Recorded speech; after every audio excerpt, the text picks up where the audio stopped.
And we are live. Hello, this is Owen MacDonald. Would you like to? Did I pronounce that correct, by the way? That was all correct. Yes. All right. Yeah, because us Americans don't know how to pronounce anything correctly. Well, We're stuck in that old accent with the rhetoric R. mm, I mean, I've got a Welsh Well, first name and a Scottish surname, so I like to think oh, that my first name like my actual first name comes from Welsh lore, Oh, okay. Welsh folklore. Um, yeah. So this is Owen MacDonald. Right now, I am looking at his Twitter description. Um, a socialist, Marxist, feminist, so cultural Marxism, apparently. No. Yeah, obviously. I mean, anyone who's left of Republican is a cultural Marxist. So, Yep. you know, Yeah, anybody left of the Republican Party. Yeah. Even the Democratic Party is yep, cultural Marxism, even though they're still right everywhere. wing. And Exactly. anyone left of Ayn Rand's right ovary. Well, No, exactly. but yeah, we definitely um funny enough, I meant to think of some topics, but I ended up coming up blank. But Owen was able to think of some topics. Yeah, I mean, I have capitalism, socialism, anarchism, or look at the differences between the forms after capitalism, Trump, and then a few Yeah, more I thought of were just on the general anti-feminist vibes on YouTube and social media, and yep, on things in general within, I guess, like within feminism and stuff. So yeah. Well, this guy is proof that feminism is cultural Marxism. I, I'm always going to say that just because it really I know a lot of people on the right like to say that, like to throw that term around, despite the fact that the term, even when it was made up by the Frankfurt School, was meant to be a joke. hmm. Well, Like, it I mean, they use it about as much as they use the word cuck. yeah, it's the lack of understanding around Marx I find to be fascinating from people who can like are taught to be the people who claim they're intellectual and they make up these lies about a man they've never read the works of or even remotely studied. No, And no, you don't. This is Karl Marx. He was the dictator of Soviet China. He killed, and his satanic dialectics killed 683 billion people.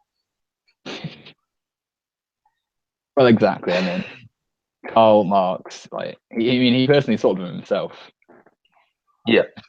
Well, I mean, I've always found Marx to be an interesting read.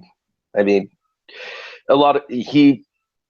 in many of his readings, like at different points in his life, he even contradicts views that he had had previously. I mean, it's not just a man who had one view throughout his whole life and never changed his mind on anything and didn't think about anything. Well, exactly. He was a very complex and interesting man. His works can Yeah, be quite in depth, I find. Like sometimes it can be quite rich material to read, so you have to really go into it. But it's yeah. definitely worth going over because there's a lot of important stuff in there. And to me, it's quite astounding how relevant it is, despite the fact it was written 200 years ago, nearly. Well, I mean, also a lot of the people who basically use the word Marxism to mean socialism don't have this understanding that socialism was not something created by Marx, and Mm. Marx was that socialism and other forms of socialism do predate Marx himself. Yeah, That so saying basically saying Marxism as a synonym to socialism is kind of inaccurate. well, exactly. I mean, it stems Not from the confusion around ideas against capitalism. I mean, socialism in itself was described by Marx as a step towards communism rather than as the same thing as socialism and communism. yeah. Yeah, from humanity's perspective, because it's so far left of what capitalist ideology presents itself as, you end up with a situation where Well, it's all lumped together. it's a bit like what Noam Chomsky says, where both parties are team business, and yeah, Yeah, Well, exactly. Both parties are taking business. It's just one is for so basically you have the choice between social progress or social regress. I Well, mean, exactly. I mean, even with the Democrat Party, though, we've seen their policies haven't always very been that yeah. helpful. I don't know if you saw. I saw a tweet by John Iadarola, where he literally just said Jesus Christ, and it was a clip from the Democrat National Congress clip, and it's some guy saying, "I'm going to show the business executives how they can make more money if they vote Republican, and how they're going to give money back to us too." And it's like that's all you need to know about the state of some of the Democrat Party. Like they're very much a right wing party. Yeah. Well, I mean, like even today, the Democratic Party is still very much a right wing party. As much as a lot of conservatives want to make it out like it's a communist Marxist party, it's really not. I Well, mean, exactly. communists, socialists, anarchists, Marxists, just general leftists are always critical of the Democratic Party. As Well, the Republican Party drifts farther right, so does the Democratic Party. yeah. And I mean, in a way, like while I don't like Cenk Uygur very much, at the same time, I kind of agree with him when he says the Democrats don't know how to play politics, where if they go farther right, you should go farther left. Of course, to him, farther left just means more social progress. I mean, to an extent, like if you have someone like I've basically said that like if I was a politician and my opponent was voting to ban abortions, I would start advocating for partial birth abortions, like just to be like contrarian to him. Like just so that there's a polar opposite to try and bring the Overton window at least somewhere near the center. You think that it's important to have dialectic opposition to any right wing or far right stance, regardless of what it is? Yes, I do. I Well, think that having some kind of dialectic stance to the some kind of dialectic stance to contrary to a far right stance is something that needs to exist. You shouldn't just the far right shouldn't have to, or the far right shouldn't have ownership of the Overton window. exactly. They Like, keep farther to the talk right. about, They keep dragging what's considered rational discourse farther to the right, like and that's kind you can't let people on the far right dictate political discourse, as you said. Like otherwise, you end up with more concessions to their ideology and obviously a lack of social progress. But coming back to well, what I you mean, said, a great example is Obamacare, for example, which also wasn't actually called Obamacare when it was written. It was called the Affordable Health Care Act, or there was actually even more to it than that. But while the original goal was to ask for universal health care for single payer, what happened was Obama changed it to public option, which public option might have been the compromise in between what we had. But when he went and said public option, he got nothing. He just got smacked around by the Republicans, and they said no. They whined like little babies, and they said no. well, No health care for the poor. Fuck the poor. well, I mean, it's deeply ingrained in the American political system to never have any sort of socialist leanings or policies that lean more towards a benefit of the many viewing. Coming back to what you said about the Democrat Party, you look at a candidate like Bernie Sanders, who at best is a left-leaning social democrat. He's advocating for things which are normal in many European countries, Yeah. and He's he's bare kind of social democrat. He's kind of bare bones progressive. I mean, if you look at it, he is very dead center in the grand scheme of things. But we've gone so far to the right in this country that is seen as like a Marxist revolution. yeah. Like, oh no, we're gonna have the USSR again, which it's like, while I do think the USSR was horrible in many ways due to a lot of the suppression of the population in the USSR, at the same time, I think this idea that somehow, like, if the USSR was so bad and you think that it was so bad, why are you afraid that it's going, like, especially a lot of these people on the right, like, not the far right, just the right in general, and hell, even like the people in the center seem to think that good idea, like, part of the reason they tend to be opposed to Antifa has to do with the fact that they believe that good ideas will inherently take root while the bad ideas will kind of be squashed out. Of course, World War II is a great example of that not happening. Fascism was not a good idea. It was eventually stomped out, but not after it got to kill, not after it got to attempt an ethnic cleansing, killing 6 million Jewish people Yeah. and killing 11 million people total.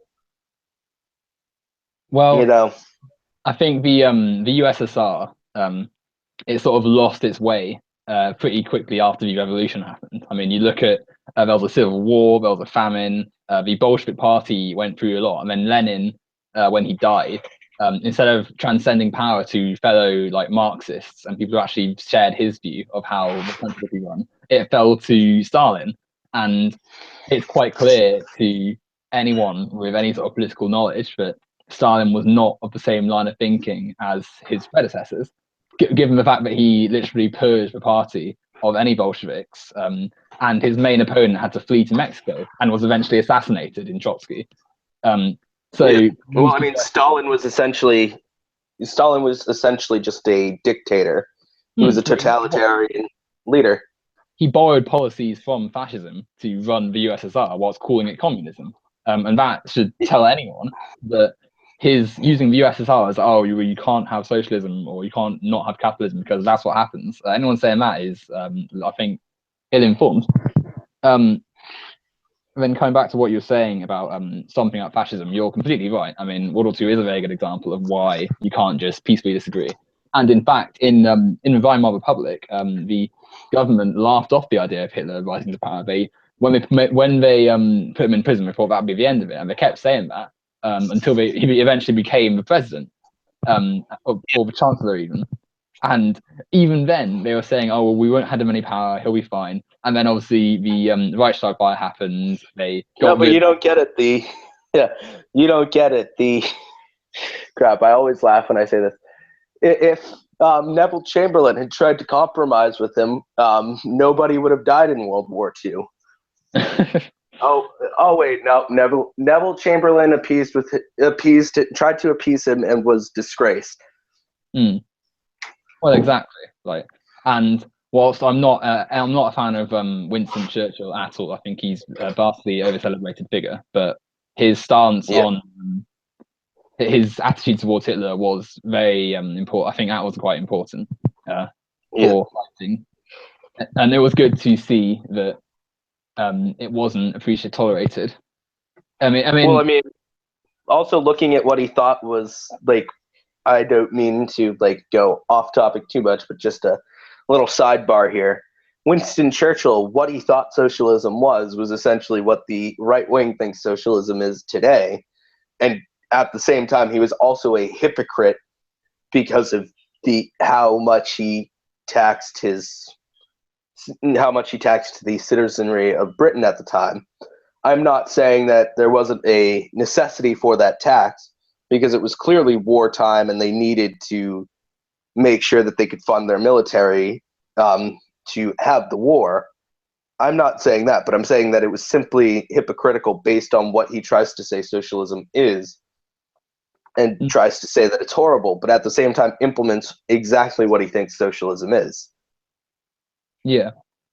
Well, the misconceptions around socialism were already essentially as soon as the revolution in Russia happened, the sort of propaganda campaign against it started pretty quickly because the elites and the capitalist class realized quite quickly that if they didn't put a press down on socialism, then they would end up having a similar overthrowing that as what we saw it to the Tsars in Russia. And definitely You look at what happened in America following the war with McCarthyism and the eradication of anyone who was left, really, and that sort of marred US politics to become one of purely right-wing ideology. And especially when you look at the country, it's not really a party for the people, as we see in other countries. Like the Labour Party in the UK, for instance, until recently, had it in their It like was a neoliberal well, it still is a neoliberal party, but they essentially were kind of doing what the Democrats did, where it was like basically it oh yeah, was slight less right wing than the Tories. yeah, now they're very neoliberal, and they really haven't been very left wing for ages. But initially, in their constitution, it was written that the means of production were to be handed back to the workers. Whereas in America, there's not been that party. There's no party that speaks for the workers. Hence Yeah, why. that hasn't existed Well, exactly. ever at any point.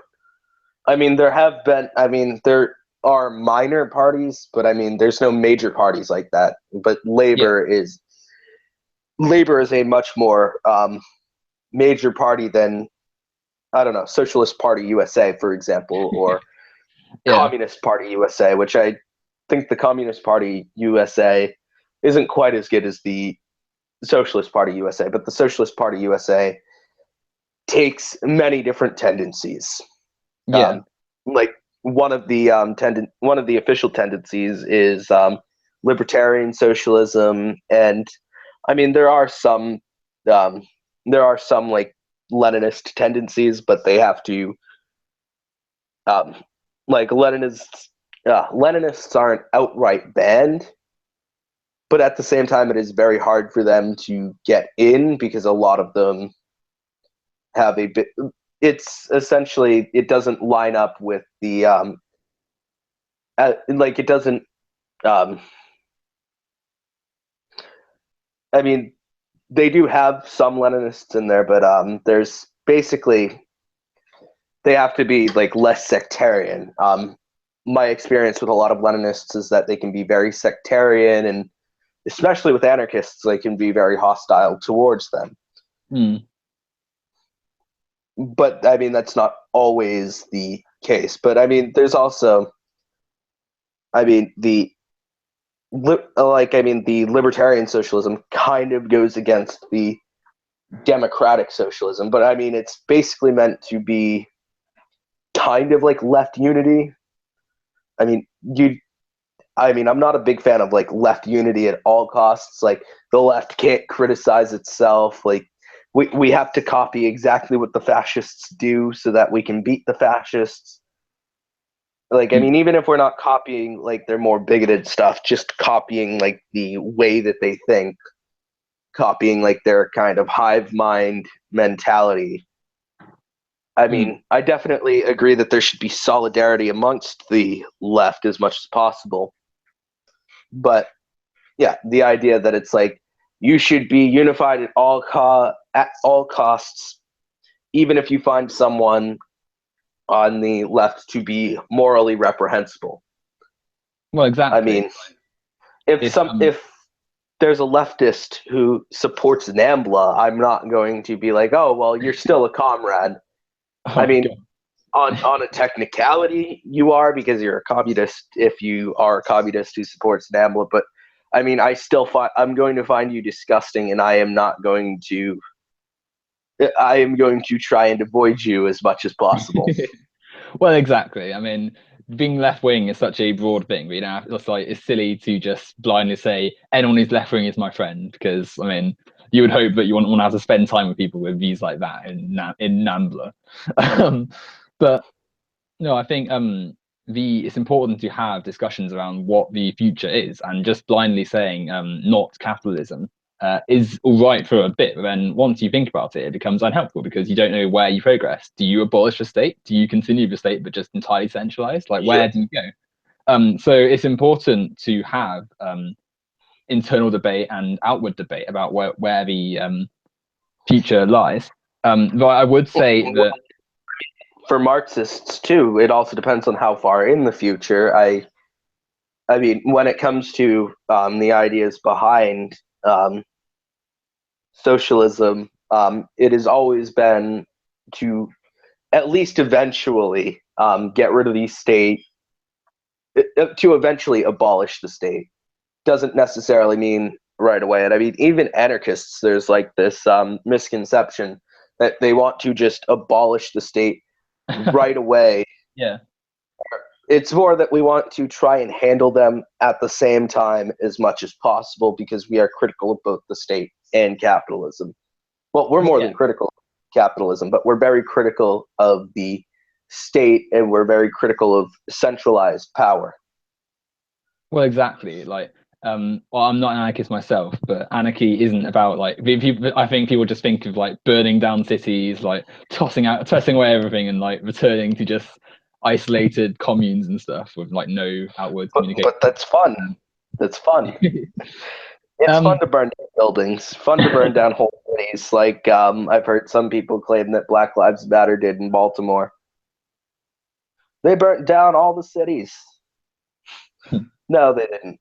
They clearly did not burn down all the cities. They did not burn down Baltimore. There were a couple of rioters who burnt down buildings. But I mean, also at the same time, as an anarchist, can you really expect me to cry about a Starbucks window getting smashed by Black Bloc? Do you really expect me to go like tisk tisk? No, you're not allowed to do that. You're not allowed to break the windows that are going to be replaced. Because essentially property is seen as more valuable than people in a capitalist system. And the people who own means of production are seen as even more valuable than the property itself. Yeah. It's like you're asking to spare empathy for someone's like some multi-billionaire with their like shareholders at their window. Okay, yeah. It's like, I mean, hashtag window lives matter. Am I right? I mean, that's I swear that's like what the right is like a lot of the times, where it's like they smashed windows and that's bad. You have to tell them to stop.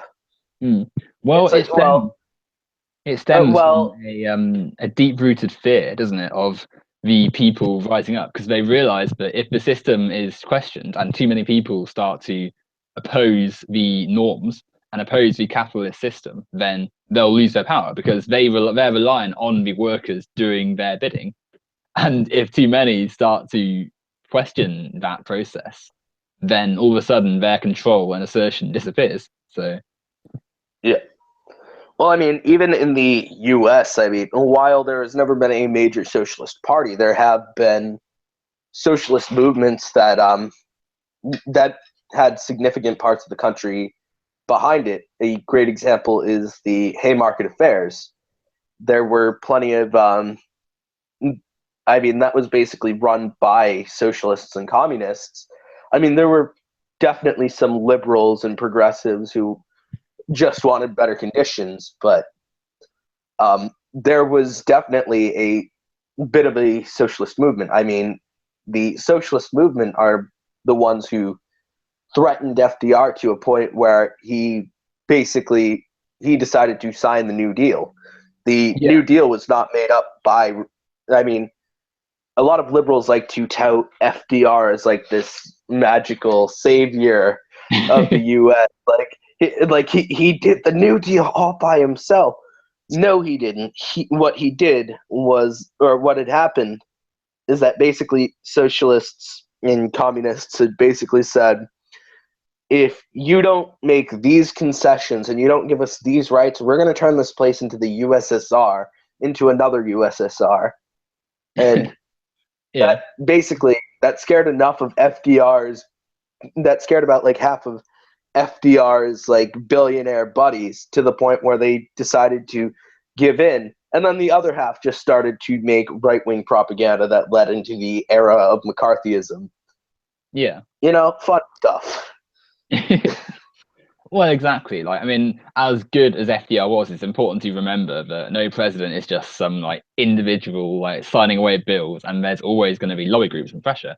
And the influence that the left had on these states at the time was profound and hugely important for the people of the country. And I think people should remember that when they slate left-wing ideas, because a lot of it is going to be just ideas that have helped their own lives, like we saw with what influenced the New Deal. And with, I suppose, the post-war president, I think, has probably been the most successful. Vietnam War aside, was Lyndon B. Johnson for his Big Society programs, which says a lot because he wasn't particularly good. But the fact that he he was also still racist despite signing the Civil Rights Act. He like appeased his. He at one point, at one point he called, and I am going to be quoting a slur here. He basically referred, when talking about MLK, he referred to MLK as a nigger agitator. Yeah. That's clearly not someone who was like, he wasn't someone who was for civil rights the whole time. And exactly. But the signing of the Civil Rights Act was definitely an important bill. Absolutely. Definitely for example, looking at you look at the bill, it essentially caused it was significant enough that it caused a permanent political realignment, where before neither of the parties actually were specifically liberal or conservative, because there was a mix of both in both parties.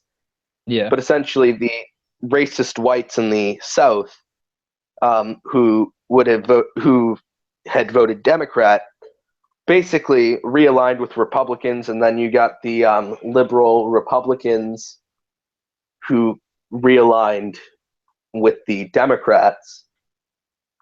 Yeah. And you got a somewhat of a political realignment. I know that it's definitely a very bourgeois realignment. Like, these weren't like, it wasn't like communists were suddenly part of the Democratic Party. Yeah. There are probably some communists who vote for the Democratic Party as like a point of damage control, but never really out of this idea that a Democrat is going to save everything. Yeah. Well, exactly. Obama's dialectics aren't going to save us all. Well, yeah, lots of people on the left who do vote will just think, oh, well, who's the least right wing, and just vote for them. And going back to Martin Luther King for a second, he was a socialist himself, so perhaps it's telling that arguably America's greatest civil rights campaigner was an opponent of capitalism. Yeah, a great thing too is that something that people seem to forget is that when he was assassinated, he was doing class struggle activism. He wasn't doing black activism. However, he was still doing that, but I'm saying, like, specifically, he was assassinated while he was on a class struggle campaign. Exactly. Well, if you look at all the greatest civil rights campaigners and celebrated figures, they all tend to be quite left-leaning. Like, you look at someone like Nelson Mandela, the world authorities were all saying, "Oh, we're really sad about his death. He was such a great man."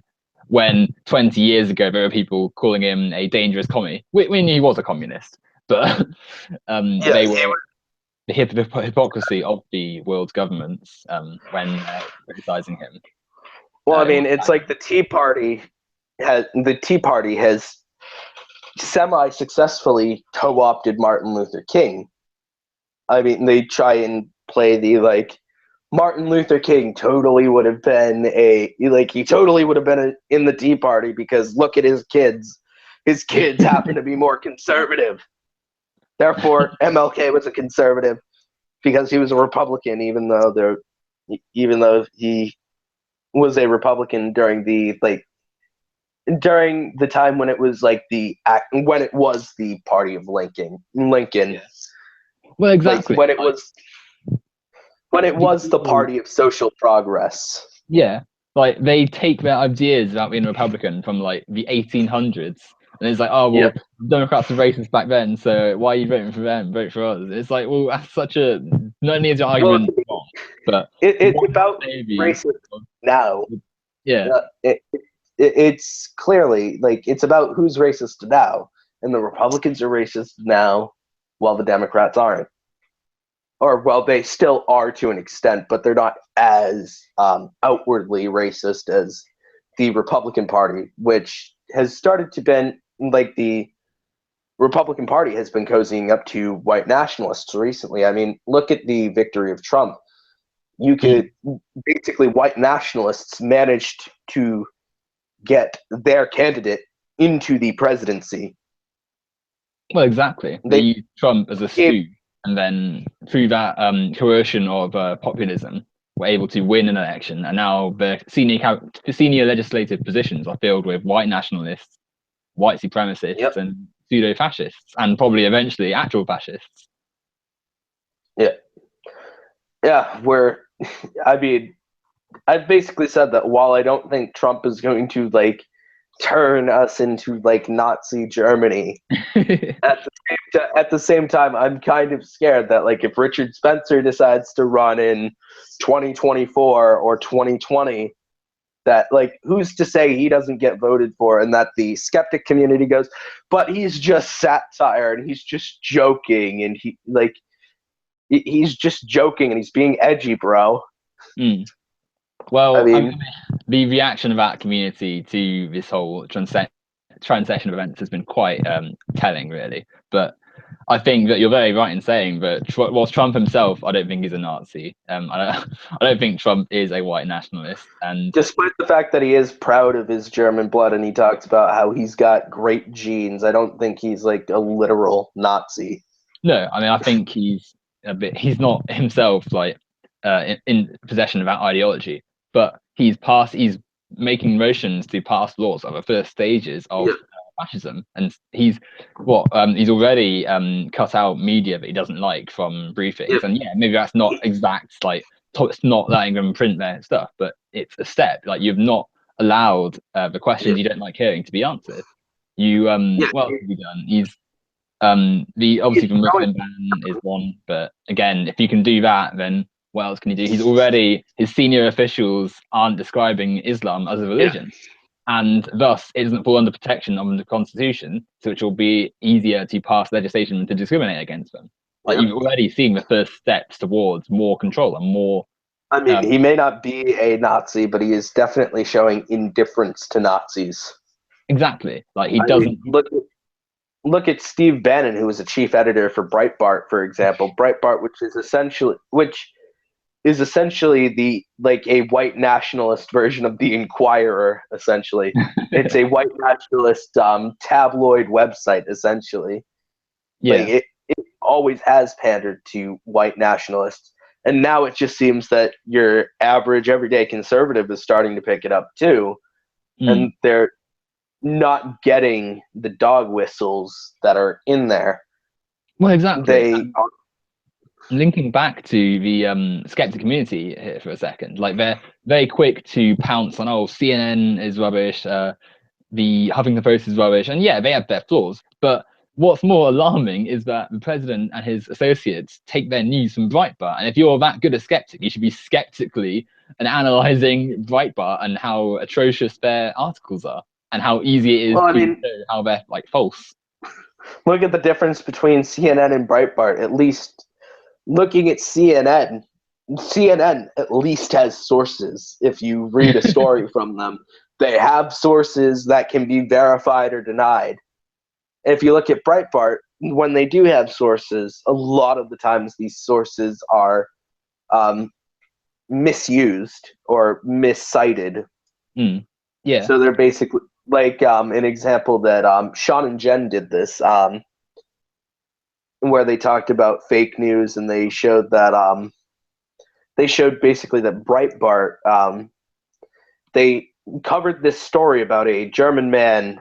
There was a shooter, and this man, after the shooting had happened, this man basically threw a bottle at him and hit him. And I mean, the gunman later went home and killed himself.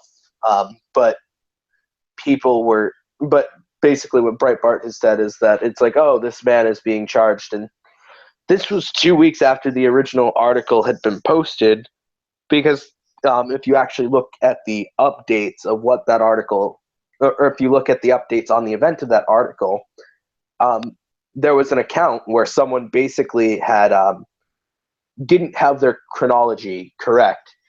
So basically what they thought had happened was they thought that he threw the bottle first, then the shooter got set off. So they were worried that the guy may have instigated a shooting. And then as soon as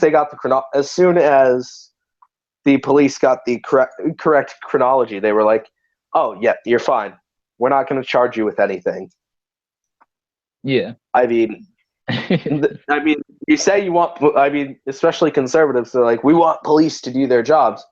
Well, the police were doing their fucking job in Germany. They were doing their job. They were following up on a lead that they had gotten that might have shown them, that might have given them information on what happened. And then basically the order of events, which got verified by more people, showed that the guy had done the shooting first, and then the guy threw the bottle at the shooter. Well, exactly.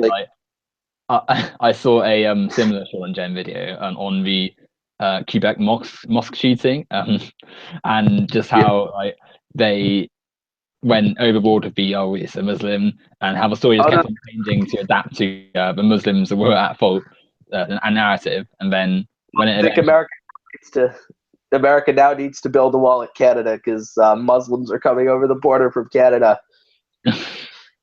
I mean, the way that we talk, I have never heard of a more paranoid president than President Trump, and we had Bush in office. Although Bush was just an out-and-out liar.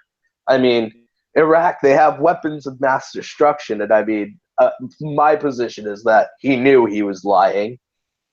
Well, I mean, CIA knew they were. There was someone who knew that they were lying, and I mean, Dick Cheney. All motives show that Dick Cheney, to some extent, had a reason to go in there. I mean, he had close relations with oil, being part of the industry himself before he was vice president.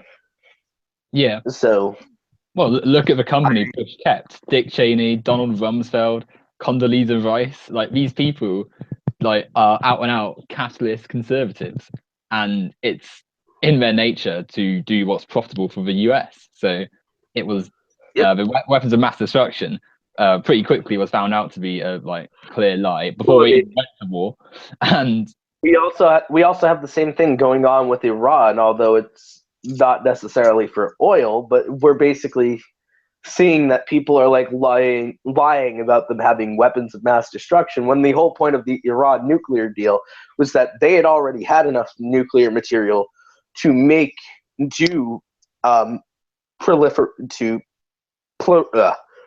proliferate nuclear weapons. Sorry, I can't speak today. To proliferate nuclear weapons, they had already had the tools for nuclear proliferation. And we basically, even though they weren't doing that, they were using it to get energy. They basically agreed to the Iran deal so that the U.S. wouldn't be hostile, because the U.S. has already fucked up Iran in the past. I mean, we're part of the reason they are the way they are now. I mean, in many ways, Red Scare politics played into the coup of 1953. I mean, Britain, literally, to get Eisenhower to help overthrow the Iranian government, he basically claimed that the Iranian government was communist. So, I mean, at first, Eisenhower had said no. And I mean, Eisenhower was also a famous president for the fact that for some of the stuff that he had said concerning the subject of the military-industrial complex, he was actually the one who basically coined the term. when he was leaving, where he basically was like, beware of the military-industrial complex.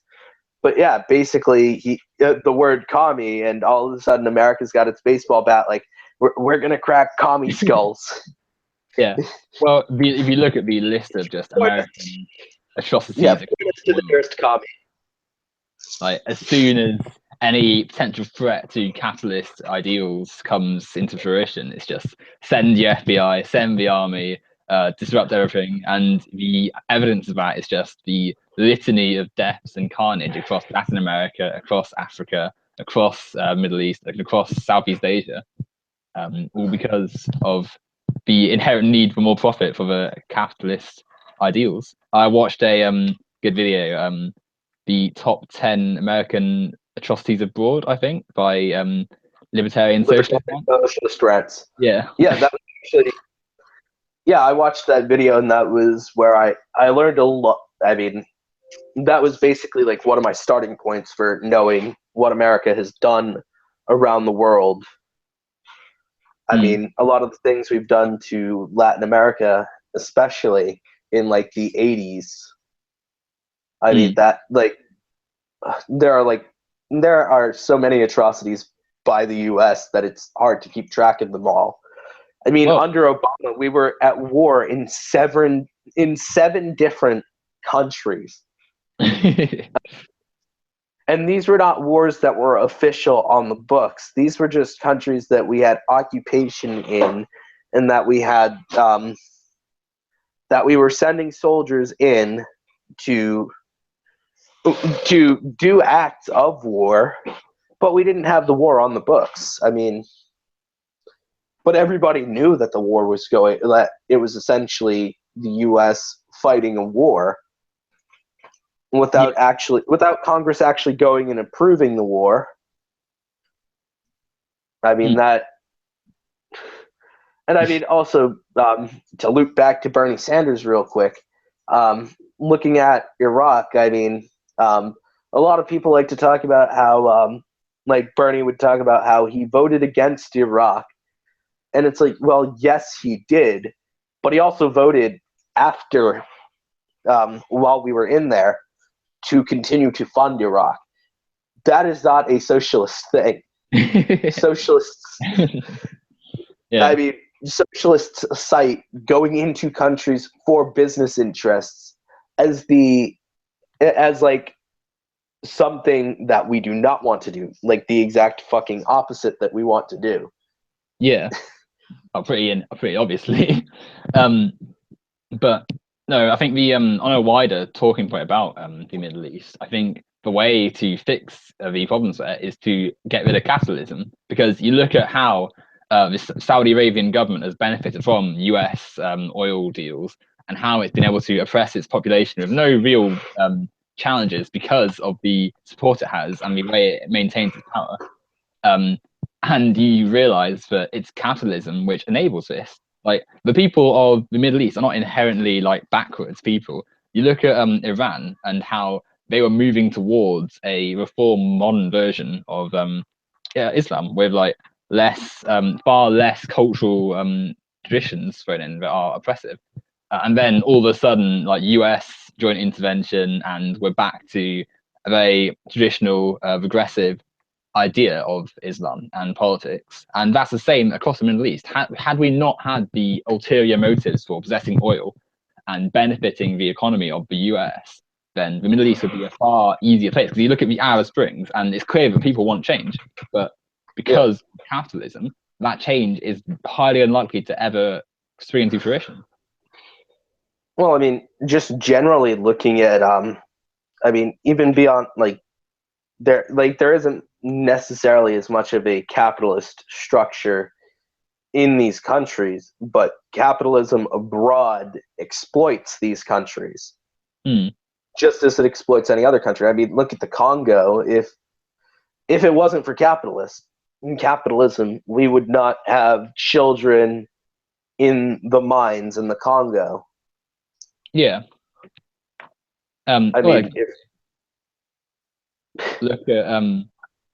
look at Ghana, where because they refused to meet some US privatization of land demands. They put loads of embargoes on Ghana, and then the country fell into recession, and people starved to death.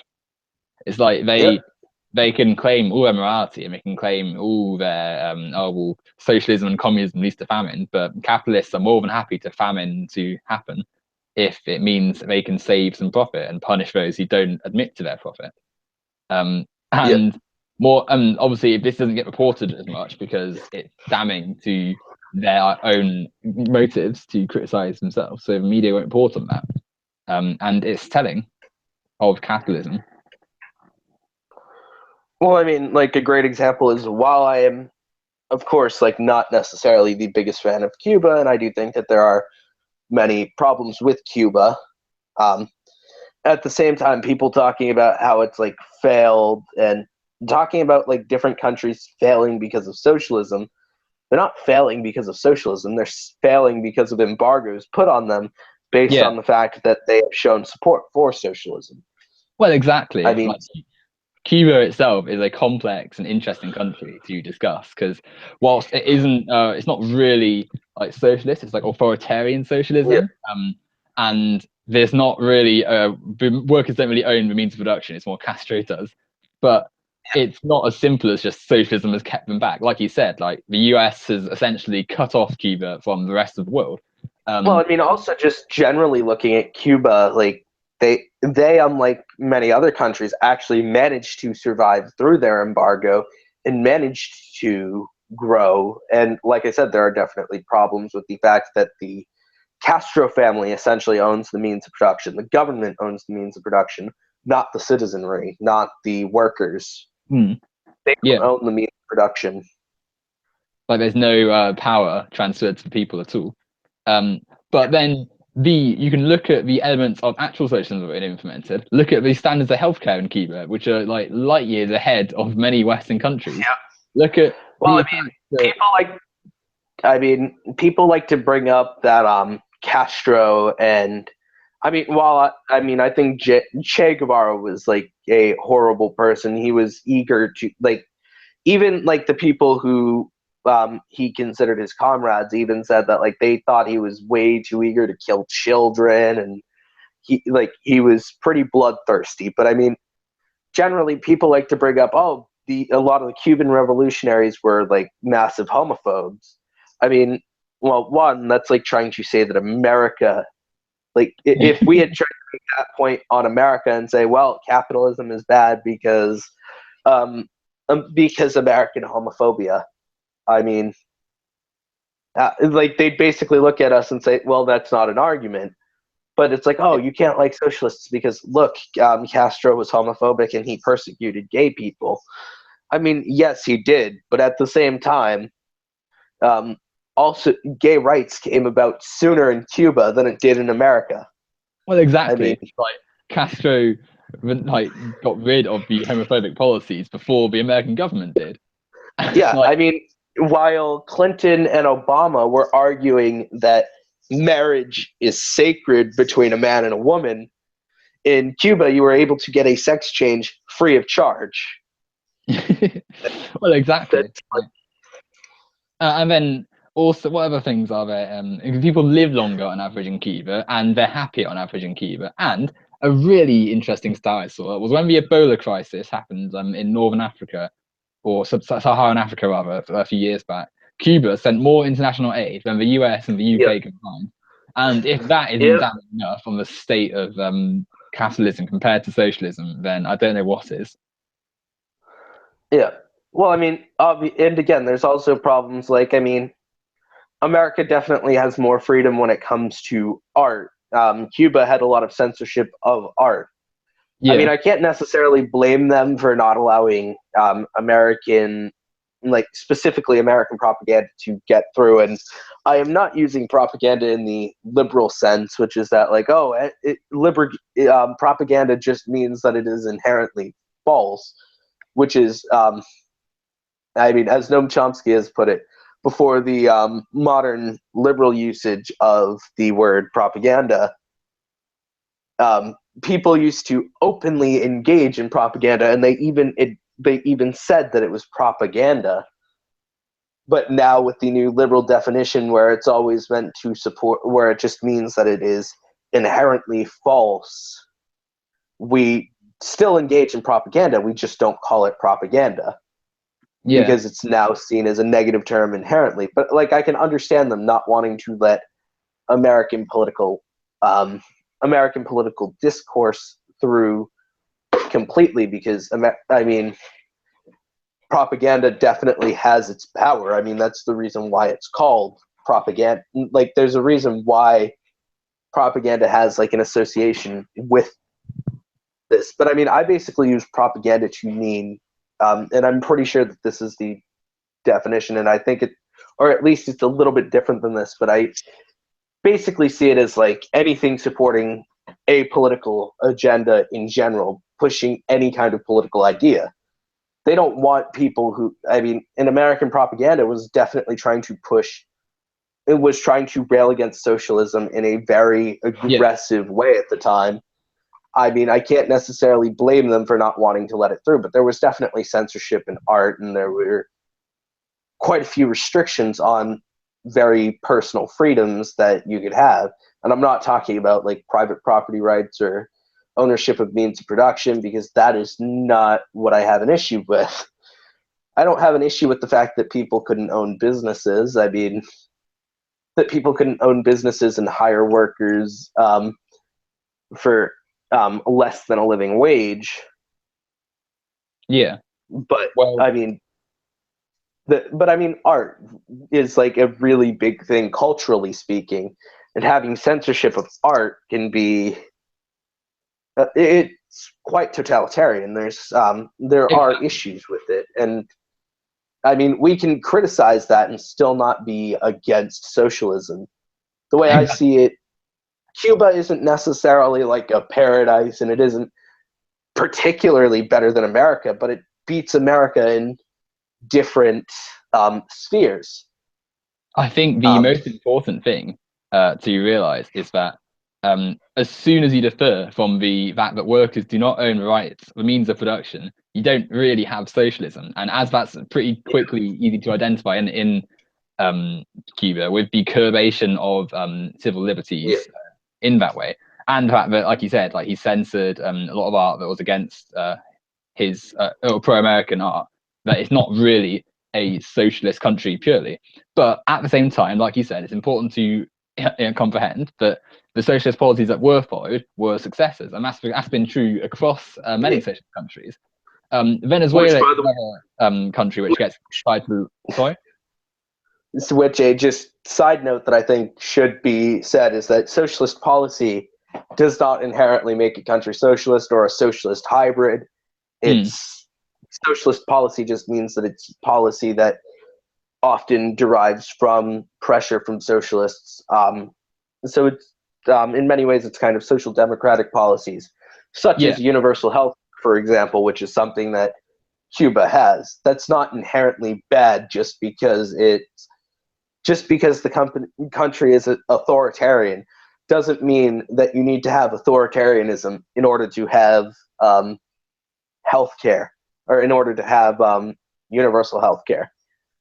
And I mean, in a socialist society or even a communist society, which socialism and, well, all communists are socialists, but not all socialists are communists. Yeah. Because communism is a socialist system that abolishes currency.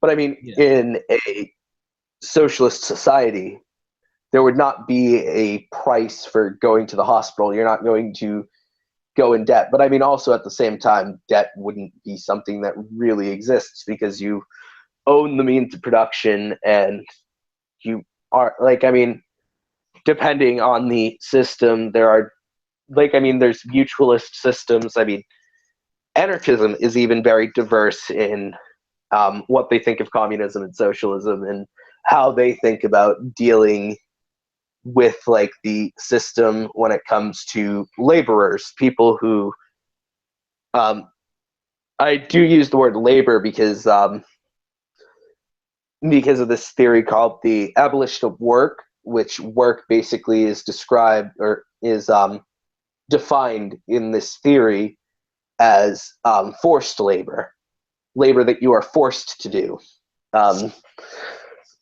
So people who do labor, I mean, there's different ways on how they deal with it. Like some people, like some anarchists some, and I mean, some socialists still want to keep currency as like a medium of trade, but everybody has the right to like a certain amount of currency that can get them things that like you're not just limited to like having a hut. Like you're not just limited to the stuff you need to survive. You can still have stuff that you enjoy in a socialist society. Like that's not going to inherently go away because I don't know, because economic inequality still exist. You don't need economic inequality to produce an Xbox. Yeah, well, exactly. Like going back to what you were sort of saying at the start there, like it's a complex and interesting debate, which is more than just socialism means we'll burn down the capitalist class and then it'll be done. Like it's more to it than that. But coming back to what I was going to lead on from Cuba onto Venezuela, I see a lot of people in the West or in capitalist discourse saying, "Oh, well, look at Venezuela. They're starving now. There's famines. There's crime. That means socialism is bad." And I think Democratic Socialist 01 made a great video on it actually. And if you're watching, you're welcome for the shout out. But he basically if you look at what has happened, you have to think about outside influences. A big thing with Venezuela is that their economy relied on oil. So even when it was a capitalist system, they still were poor and starving. They were poor and starving, and in fact, less people were starving under Hugo Chavez than under the capitalist system. Well, exactly. Like you look at their economic decisions, they exist in a capitalist world. Therefore, they have to use capitalist means of making money to sustain their own economy. Thus, they tied their economy to oil, and then once oil prices crashed, their economy crashed. But if you look, oil prices also. There was also U.S. manipulation. They tried to stage a coup at one point. There was FBI surveillance. Like it wasn't just a case of socialism not working. It wasn't even full socialism because the Chavez government didn't even move them fully towards a socialist system. And the US... No, workers did not own the means of production at all. Yeah, it was, again, Chavez's government controlled the means of production. But yeah, when you tie your economy to oil, that also means that because Saudi Arabia was able to drop their price of oil, people were now buying from Saudi Arabia, which meant that if Venezuela was going to sell oil, despite the fact that they were being less exploitative in how they got their oil, they were going to have to bring the price of their oil down below Saudi Arabia, which completely crashed their economy. Their economy would have been crashed whether they brought it down so that people would now buy it because, Saudi Arabia, because they have much more of an abundance on it and their economy doesn't 100% rely on oil. However, it is also the only thing that actually ties Saudi Arabia into relations with the West is oil, but their economy isn't 100% based on oil. I mean, they're a monarchy. Yeah. So their system is a lot different than a normal capitalist economy in another country. So looking at Venezuela, they could not afford to drop the price in oil, but no countries were buying oil from them because it was cheaper to get it from Saudi Arabia. But Saudi Arabia was also much more exploitative with how they obtained oil. Yeah, well, coming back to Venezuela for a second, in agreement with what you just said there, you look at the the areas where the tenets of socialism were followed, and there was massive progress. Like you look at how poor education was under the capitalist system, then as soon as socialism was introduced, like literacy rates went up massively. The population, the development of their system was improved hugely. Their human development index rating went up loads. they made Yeah. lots of progress, and it was the areas where they stuck to the capitalist system and they didn't follow the tenants where the society failed, and where it led to the situation we see today, where crime is higher and the population is starving. It is also worth pointing out that the capitalists are happy to condemn this crisis of starvation in Venezuela, yet when its own citizens starve in its own country, it's because of some, Yeah. we didn't work hard enough, or they didn't. Yeah. You don't work hard enough. Yes. That. Yeah, those arguments, those definitely exist, and they are some of the most annoying arguments. And I mean, even then, there are places where it's not socialist, no matter what. Like, despite the fact that the Republican Party of the U.S. keeps trying to tell you that they're socialist, in places where they've adopted more social democratic or socialist policies, with like even with just their schools. If you look at Sweden, they've recently abolished private schools. Just private schooling in general is not allowed. But that actually increased the it actually increased the education. It made the education much better because when everybody's going to the same schools in a capitalist system, the rich people who were basically going to a private school because they wanted to make sure their kids had an even better education than that ratty public education. You know, those damn urchins going to their public schools. Yeah. I mean, when you look at it, what happens is that now it's like, well, we still want to make sure our kids are going to great schools, even if this means other kids who aren't rich are also going to a good school because they're forced to go, or because my kid is forced to go to the same school as them. So that brings up the overall education, and it's made education a lot better because they've abolished private schools. And I know that like the Young Turks, they'll be like, well, we don't want to abolish private schools. And I mean, I do agree. I do think that liberals don't want to abolish private schools. And I do think that in America, you can definitely make education better without abolishing private schools. Oh, easily. But abolishing private schools would still make it better because the rich kids would be forced to go to the public school. It's contradictory to have claims of equal education, everyone's got a fair chance, when you're pouring disproportionate amounts of money into one school from private funding, and then relying on an underfunded public school system in areas that are underfunded themselves to produce the same results. That you're naturally going to see a discrepancy. I mean, public schools specifically are funded by property taxes, which means that they have to be in an area where the property is really expensive. So if you want to judge how a school is going to be, how the education is going to be, a great thing to do is to look at the properties close to it so that you can get an idea of how much tax they're pulling from it. Yeah. I mean, my public school, despite the fact that the town that the school was to was a very poor town, the area around it had very high property taxes. So they actually got a decent amount of money to run the school. I mean, it was a great workaround because it was near the outskirts of town. It was still technically in the town that I lived in, but it was in an area that was more affluent than other parts of the town. I mean, I lived in the area that was like the inner city. Yeah. And the property taxes weren't as high there because the inner city usually has less expensive housing. Yeah. Well, certainly some areas of the areas too.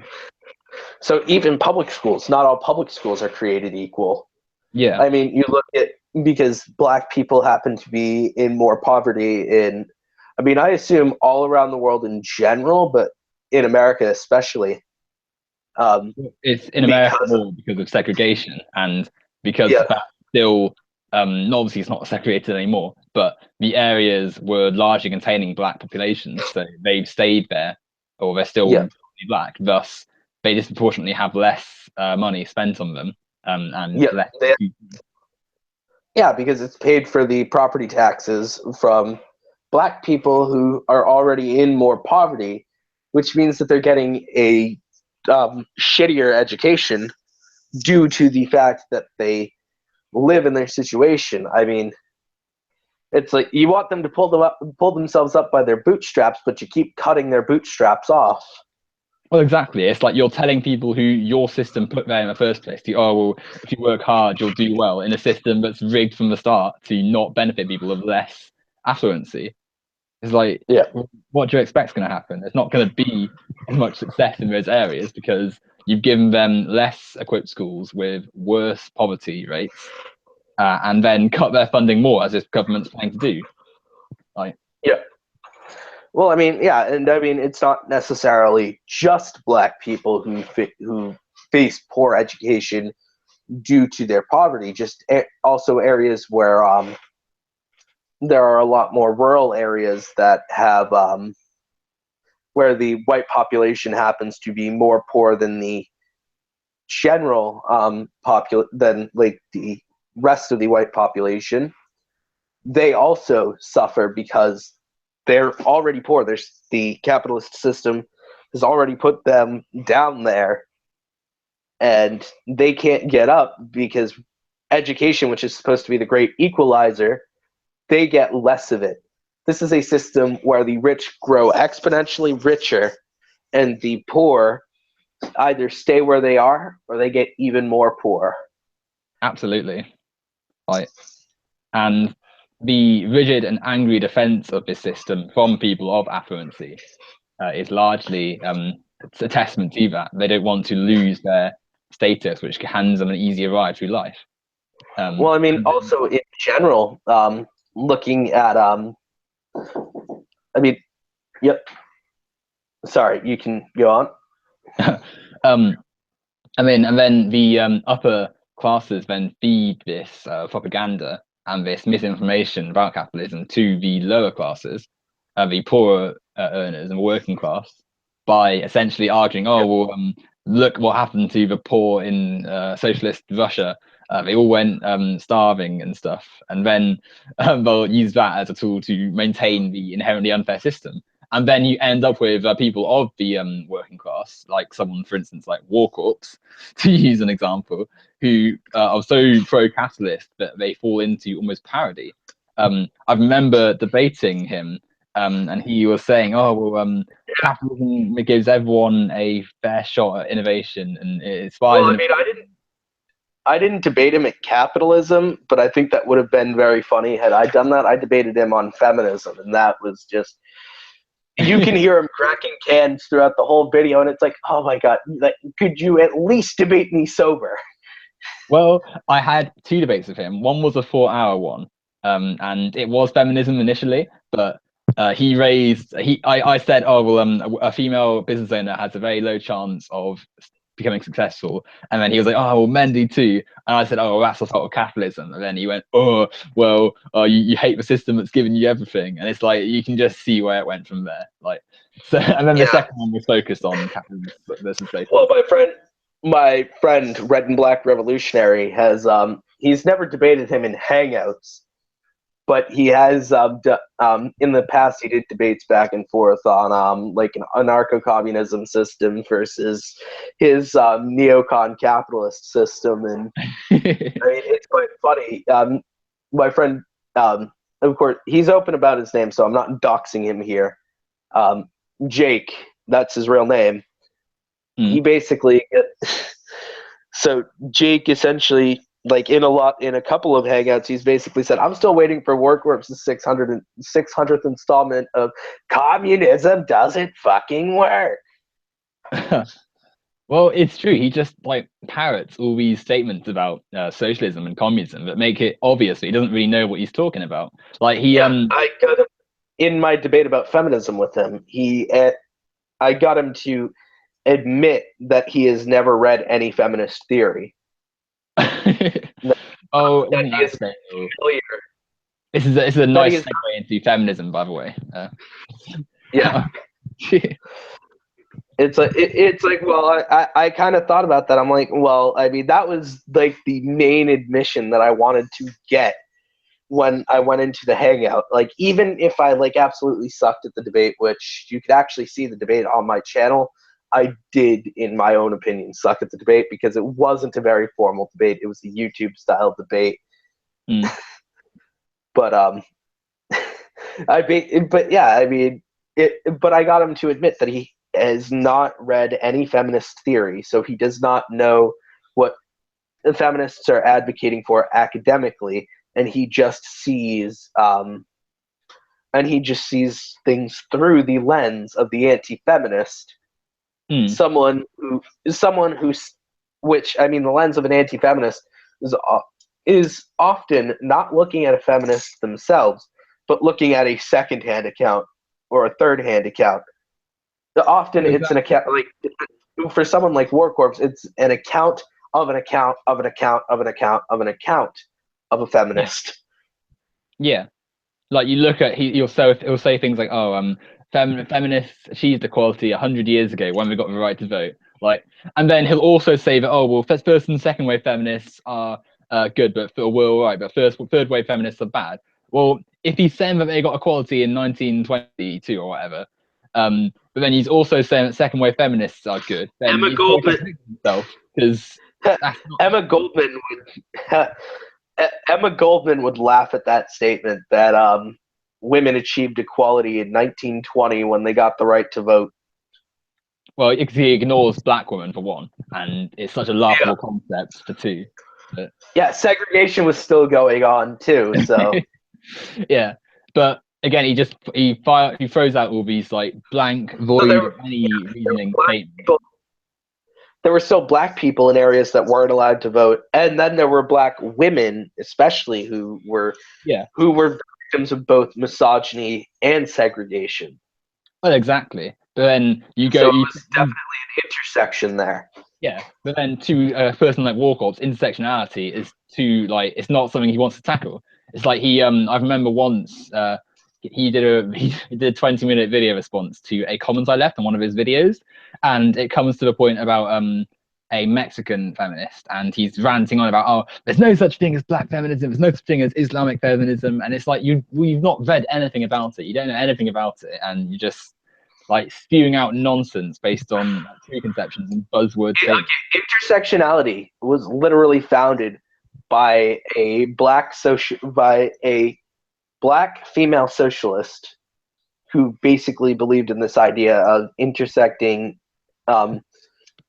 forms of oppression. And I mean, I think as anarchy, because anarchy has this tendency to question all hierarchies and asks for hierarchies to justify themselves, we definitely I think anarchists should definitely look at intersectionality and see how these different hierarchies intersect for people who fall under multiple hierarchies and who aren't at the top of any of them, or who are at the top of one but at the bottom of several others.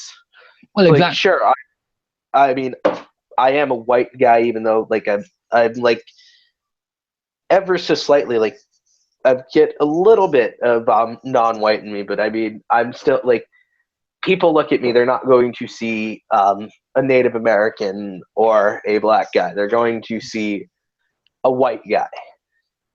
So, I mean, I have the privilege of walking down the street and knowing that I'm not going to be the victim of a chokehold from a police officer.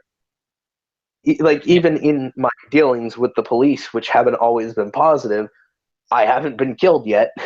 That's more than I can say for Trayvon and Eric Garner. Or actually, Trayvon wasn't with the police, but exactly. That is way odds of being the victim of crimes or abuse or discrimination are far lower if you are a white man. However, I am pansexual, which means that I do have I am seen as inferior in society due to the fact that I am not straight.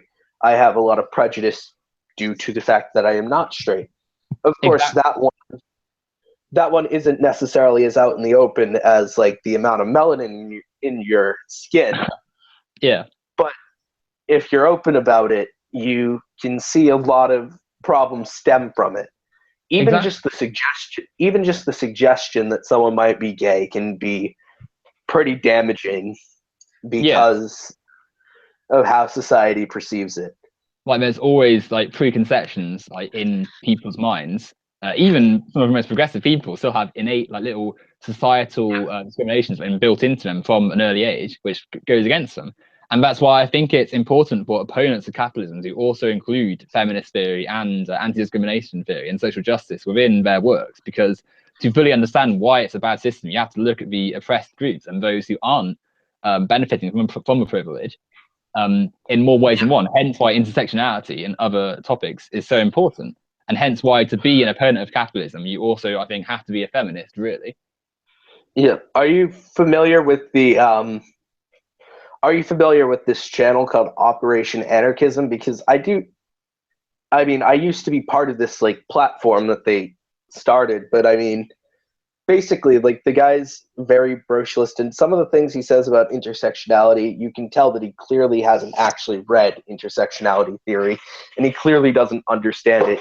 He claims that it was a special interest splinter of Marxism that started intersectionality. Like, oh, there are Well, special interest groups. I'm not aware of this person, but I mean, from the Yeah. sound of it, I don't really need to be, Oh, do I? this person also, well, I mean, I don't think you can necessarily call it doxing, but the intent was to dox me, where he basically showed my face and my name in a video, my real name. Of course, my real name, I had already said it on my channel, so I mean, and he, like, it, also the way that he had done it, it seemed pretty clear that he hadn't actually paid attention to my channel at all. He didn't know this, but he tried to make it seem like he was doxing me. And Yeah. so I basically said, well, I was technically doxed because someone was trying to dox me. Someone's intent was to have like my identity exposed so that people could threaten me. Of course, nothing has come out of it because the guy's got such a small channel. The guy has no audience, no like he has no base to actually attack people with. But I mean, if this guy had like a Bering-sized audience, you bet I would have gotten millions of death threats by now. Mm. Maybe not millions, but thousands. Certainly a lot, yeah. Like, I've gotten more harassment from Bering, and I've gotten barely a fraction of the harassment from Bering fans that other feminists on the internet have. Like, so the harassment from like if you look at Bering, um, a lot of what his channel functions as is it functions to harass it functions to harass people. In many ways, I mean, it's not about rational discourse because if you look at it, he never has an actual argument. The closest the closest semblance to an argument is "fuck you, you're a fuckhead," "kill yourself, you cunt," stuff like that. well, I think well, Intellectual arguments. That is totally what Baring yeah. does.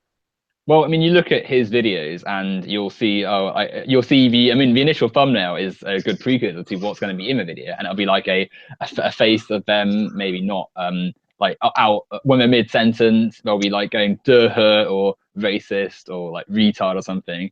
And whilst Bering himself, obviously, he's not going to say, "I'll go and harass them on camera."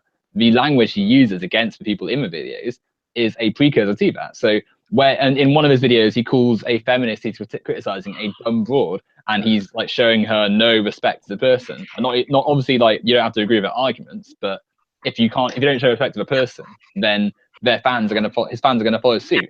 And yeah, if you don't show respect to the person, your fans especially if you leave the link in there, your fan I mean, I haven't left the link to the video mainly because I'm like a lazy bastard when it comes to writing out my descriptions.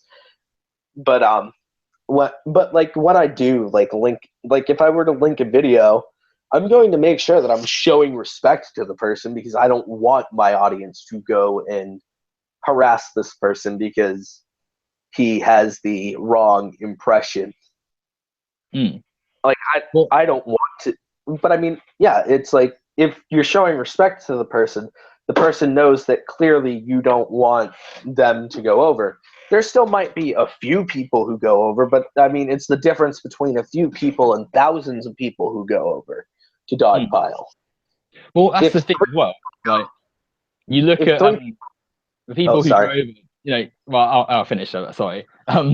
You look at the fact that like 3,000 people will turn up to like a comment section of like a person with 20 subscribers or something, and they'll all be throwing at her like, why is feminism wrong because of this, or feminism is bad because of this. And yeah, maybe not all of them are saying the horrible stuff, but not only are you ignoring the fact that plenty of his fans are saying the worst things to her, but then could you reasonably expect someone to answer like 100 of like different forms of feminism is bad because this woman did something bad, or feminism is bad because of these stats that I've not really explained?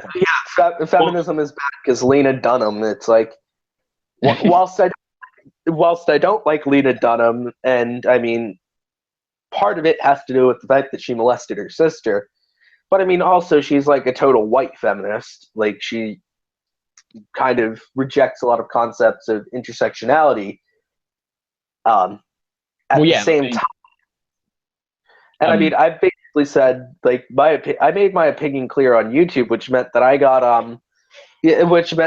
both hatred from people who claim to be feminists, and I got hatred from Bering fans because it's like, how dare you compare Bering to someone who molested her sister? And then it's like, because of Bering's constant harassment and the fact that he threatened to dox Danny Corks.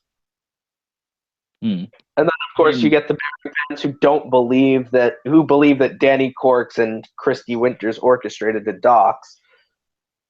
And it's like, well, if you're actually against doxing, you wouldn't like. I mean, I'm against the doxing in most cases, but there's like the occasional situation where you have no other recourse, and then in those situations, I don't think I can really judge someone for doxing if there's no other recourse. Well, I mean, I don't know enough about the situation to talk about it. Though, like, as in, like, I literally don't know anything about it really, or enough.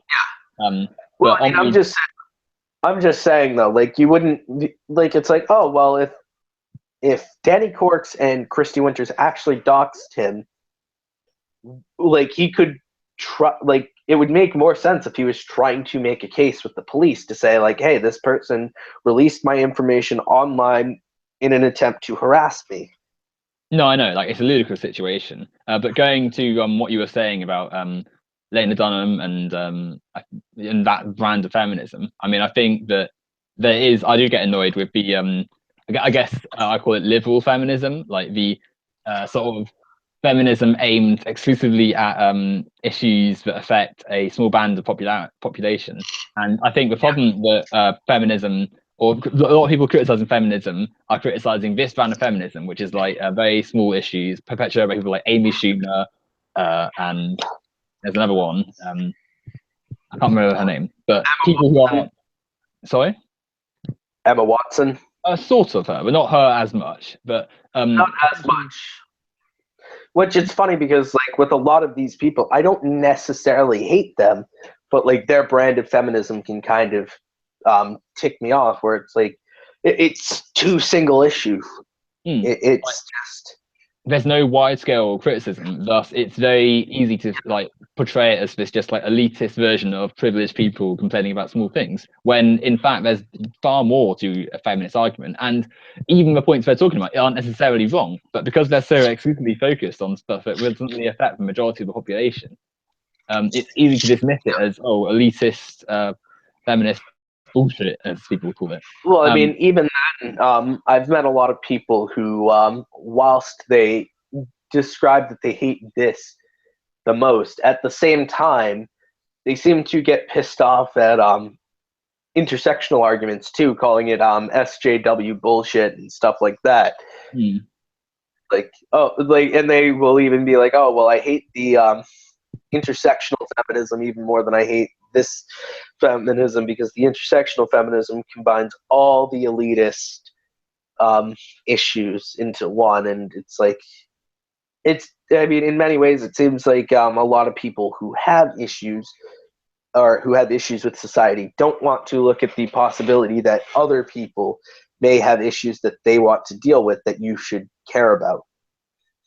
I mean, if you're my comrade, I'm going to help you fight for all of your issues, not just the ones that I share with you. Exactly. Like a good movement isn't is it's got many policies and has many aspects to work on and operate on. Isn't Yeah. It's not like I get annoyed when I hear people saying like, "Oh, you want us to focus on this and this," and like complaining that policies are there's too many policies, and it's like, well, no, that's not how a good political system works. Well, Going back to brocialism especially, like that. I mean, brocialism pisses me off just as much as like white bourgeois feminism, where it's kind of focused on elite white women who still have issues compared to elite white men. It's kind of like I have the same issue when it comes to brocialists, where it's kind of people who don't care about any other issue other than class struggle. And it's kind of like, well, no, there are more issues than class struggles. Than just the class struggle. I mean, look at Catalonia, for example. If you look at Catalonia, there was a group that formed called Las Mujeres Libres, which translates from Spanish to English as free women. And this group formed as an anarcho-feminist group because of the fact that there was still discrimination against women in a society that had gotten rid of class and gotten rid of, so it got rid of both class and, oh, wow, that was the first yawn in an hour. But yeah, no, it got rid of class. It got rid of both class and the state, but there were still systemic problems in there. And I mean, also a lot of people who try to claim that there isn't a systemic problem with women, just because there isn't out and out legal discrimination against women, there's more systems than just the legal system. Culture in itself is a system. And it seems like a lot of people don't want to acknowledge that. When I say that there's systemic issues, I don't mean I'm not talking about the legal system always. I'm talking about issues with other systems such as culture. I mean, culturally, we portray women as frail, weak. Well, exactly. Like, you said, sorry, the legal system like is one metric, but as you said, like it's not just that. Like, racism didn't end the second the Civil Rights Act was just signed. Like, it's not like every single white person in the country was like, if you asked the Tea Party, they would differ. They would beg to differ. Racism. As soon as we signed the Civil Rights Act, I mean, the KKK disbanded and realized they were defeated. Oh wait, exactly. It's like people who view racism as literally the KKK and sexists as just these like rapists who hang around in alleyways and stuff. So they're missing the point. Like, there's more to a society than just laws. There's, as you said, culture and media, and especially in today's world, like the world of the internet and media culture plays into our viewing of society. And linking back to you said at the start, socialism, people who only focus on class struggle, it's like, well, you're ignoring the elements of society which capitalism helps with before. It's like sexism. You look at how women aren't really, like, they're not at the top of corporations, really. They're not earning the most money, and as a result, we've got these perpetuated lies about women being not assertive and not able to dominate a workplace, or how and that still persists even amongst. And I mean, that stereotype persists even amongst people who claim to be anti-capitalists to an extent. The idea that women aren't assertive, but I mean, I would argue that women who are like women may be less assertive, but it would only be due to the fact that we have socialized them that way, not because it's inherent in their biology or anything like that. absolutely, there's no inherent qualities to a specific gender. Every person is different. You can't. It'd be silly to judge people based on their gender. Another old War Corps saying. Actually, no. I was going to bring in something War Corps was saying about sexism. He thinks that his reason women don't make it to the top is because of life choices and they get pregnant, and that actually ties into another socialist point, actually, that the raising of children and working as a parent at home, it's valuable. Capitalism has deemed it exactly as invaluable, despite the fact that it is one of the most important aspects of perpetuating society. We still see it. Capitalists still see it, or capitalist society still sees it as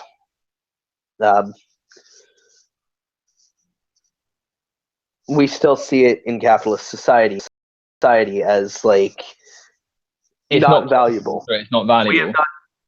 Yeah, it's kind of like people ask you, why don't you just do what you want to do? Like, why don't you like your job? I don't like my job because what I like to do and what I would like to do for work has been deemed poor people's work, or it has been deemed not as valuable as the work that I'm doing. I mean, And a lawyer being a lawyer is a dreadfully boring job from at least from where I'm sitting. It seems like it would be a dreadfully boring job. But people do that because that has been deemed as like a very valuable job by capitalism. and Where I'd much rather prefer to be a carpenter over that, because a carpenter at least gets to work with their hands and stay active to some extent. well, I mean, I think the choices everyone has as an individual, what they want to do, will always be undermined by a capitalist system where choice is not valued over profit. But I was just thinking, actually, that there is a way which laws and legal systems hurt women. The Republican government and right-wing governments cut benefits and housing benefits and maternity leave and stuff. And these things are more used by women, and because they're just because it doesn't affect exclusively women doesn't mean it doesn't affect women more. Exactly. And because more mothers than fathers will look after the child in the early stages of their life, this predominantly affects women when you cut these benefits. So the law and legal systems do, in fact, negate the progress of women in society. Though I guess if you're a capitalist, you don't believe in state benefits anyway. So I think you're missing the point. The woman could choose to not take care of the child. It was her choice. It's kind of like a great example from libertarian socialist rants that I always use is you're in the middle of the desert and you are dying of dehydration, and someone comes across and offers you a bottle of water, but at the same time they say, if I give you this bottle of water, you have to do work for me for the rest of your life. Like you essentially have to be my slave. Or you have to give me or actually no, I think what he said was, you have to give me £1 million, and you may not have the £1 million, but you put it on credit, and you are in debt for the rest of your life because you wanted to make sure that you survive. It's not really voluntary when the choice is pay pay an excessive amount of money or die. I mean, when it comes to working, it's like, well, it's not much of a choice if you either work a job that capitalism deems valuable, or you live in poverty. Well, exactly. You know, I mean, you have to, like, oh, why weren't you an engineer instead of this? Like, oh, why didn't you graduate high school? Like, you can't blame people for the fact that, I mean, also in many cases, like, a lot of the jobs that have been deemed more valuable require more education, which costs more money, which can actually mean that someone who gets a job that does require that degree, but maybe doesn't pay as much money as something like a lawyer, they're in debt for the rest of their life from student loans. Yeah. they still live in poverty, despite the fact that they may have a job that's even considered relatively high end. Yeah. And that argument annoys me as well, because it essentially not only does it admit that it's curbing the knowledge of other sectors simply because it doesn't like attain profit, but then if you have all the people choosing, in quotation marks, the right degree or the right diploma, then all of a sudden the market is overfilled, and now there's too many engineers. So there's a whole group of people who have these excellent degrees and are qualified to earn a lot of money, but then don't, and they end up working in McDonald's. You can get an engineer. Yeah, you can end up getting an engineering degree, and then it's like, well, you could get a fucking PhD in engineering, and it's like, well, I can't get any other job, so now I have to go and work at McDonald's, or I have to go and work at, or I mean, also like, especially like if you're vegan, like I am, you have to. It's like, I have to go and cook beef when I find the exploitation of animals to be reprehensible. Like I have to take part in the system that exploits animals in factory farms for profit. Just even like jobs which are they're severely underqualified for, or sorry, overqualified for, like losing their potential in society. Like capitalism curbs productivity by exploiting people and ignoring the profits of others. Hey, Owen, why did you get a liberal arts degree? You should have gotten a real degree. Well, yeah, that's such a bad argument. It's like, in what kind of society do we live in where supposedly having more knowledge is a bad thing because it's the wrong knowledge? It's like, well, it's not an ideal state of being. Yeah, it's clearly not an ideal state of being. The idea that you have to have you also, again, if you choose the right job, you still need the people who do the jobs that are considered low paying in society, such as, all right, yeah, sorry, that was my grandmother. She was letting me know that she's headed to the bank. So yeah, I mean, you still need people who have the low-paying jobs in society, such as like janitorial duties, like picking stuff up. I mean, that's still something that needs to be done in society if you have a capitalist system. So then it's kind of like everybody getting the right degree doesn't fix the problem. Because now the world's just filled with engineers and lawyers, and there's not enough positions because we don't have anybody in lower positions. Exactly. It's capitalism has effectively admitted that it can't maintain a productive working populace, hence why it curbs the potential productivity of so many of its citizens to pretend that it's got a working market. And that's a sad state of being, and we need to change that, I feel. Yeah, that's why socialism. Exactly. Yeah. So, yeah, I mean, just generally looking at it. So we just went from socialism to feminism and back to socialism.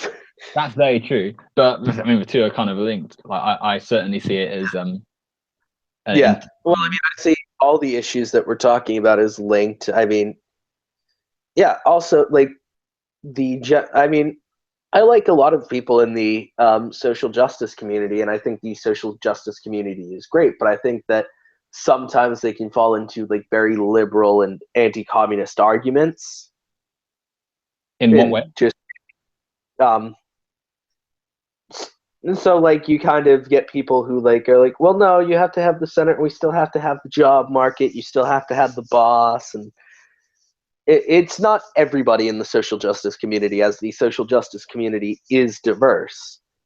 But I mean, it's like while you have the more progressive-minded people, the more progressive-minded people as opposed to the like socialist-minded people, they may be a bit more apprehensive about socialist concepts.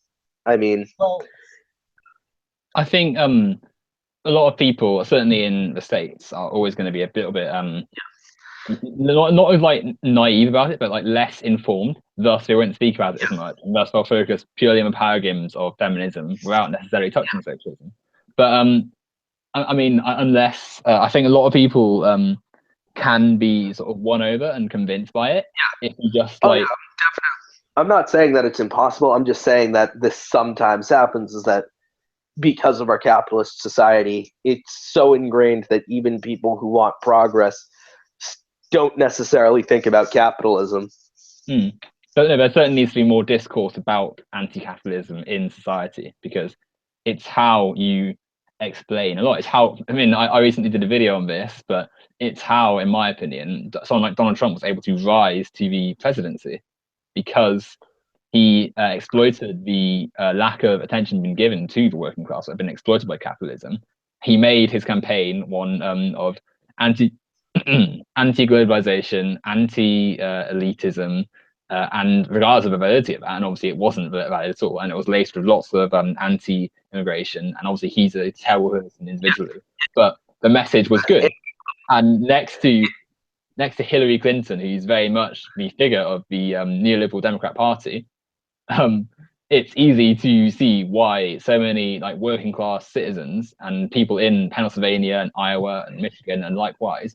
Well, I mean, if you live in a society that teaches you that immigrants are taking your jobs, and you hear Donald Trump say, we need to stop immigration because the immigrants are taking your jobs, that just reinforces that idea that you already had. So that lie that was there, it's not the immigrants taking your jobs or pushing down your wages. In fact, it's your bosses pushing down your wages. It's Exactly.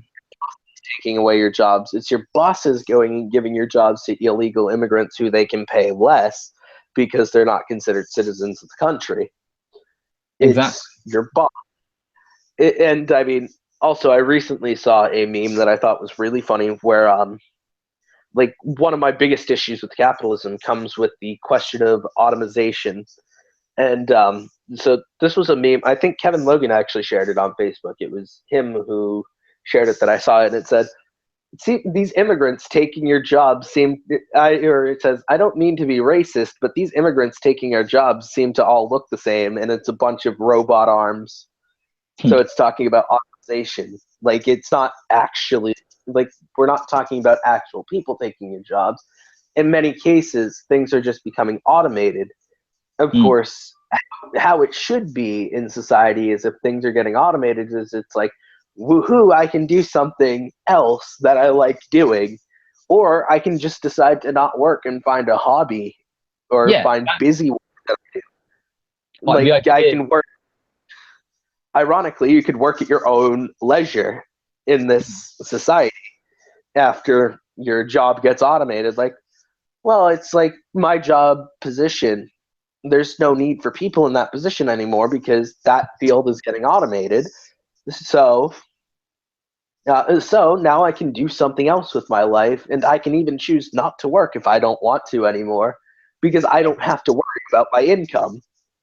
But in capitalist society, you have to worry about your job being lost because that job was the source of your food. Yeah. That exactly. job was. Instead, an automated factory lays off thousands of workers and puts communities into poverty and stress. Yeah.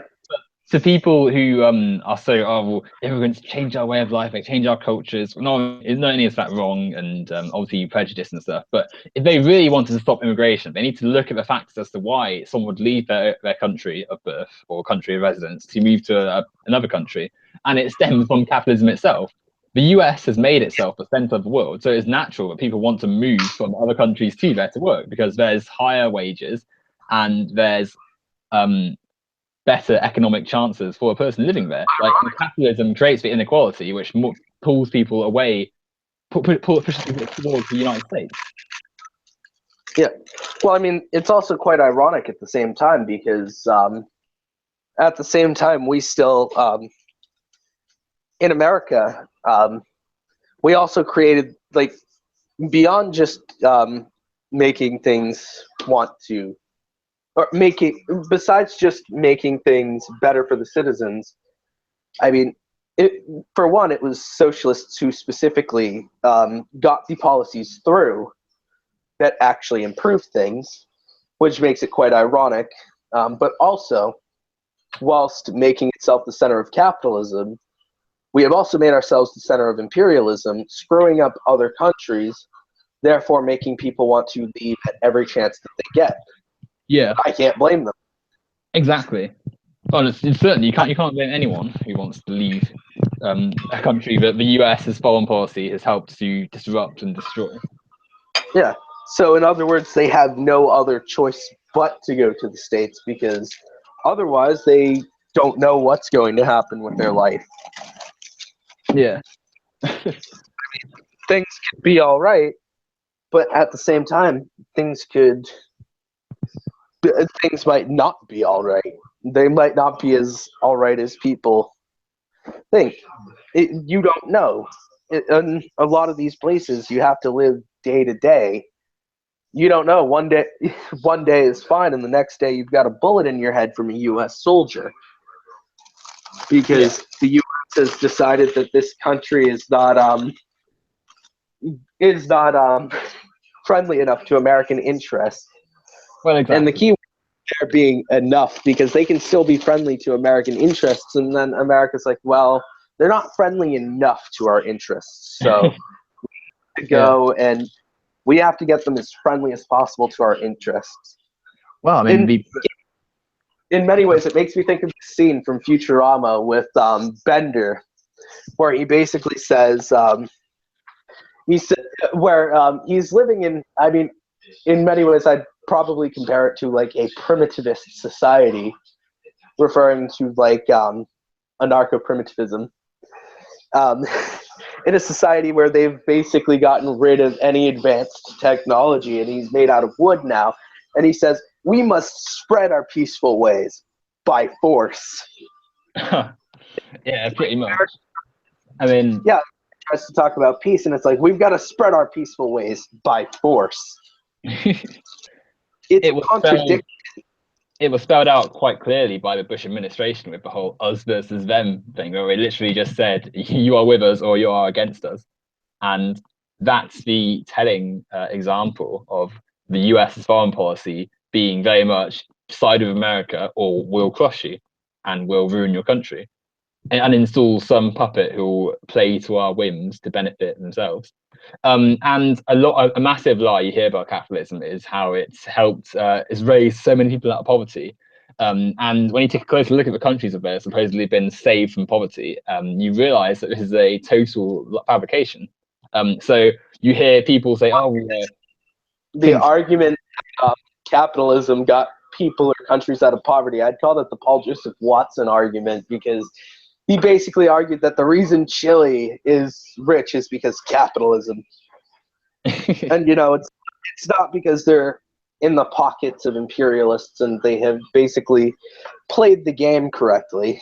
And then you take a closer look at their population, and you look at people who died because of the American interference in Chile, because of the Pinochet government, and the coup. But Paul Joseph Watson, but a socialist of all people would appreciate free helicopter rides. Oh God.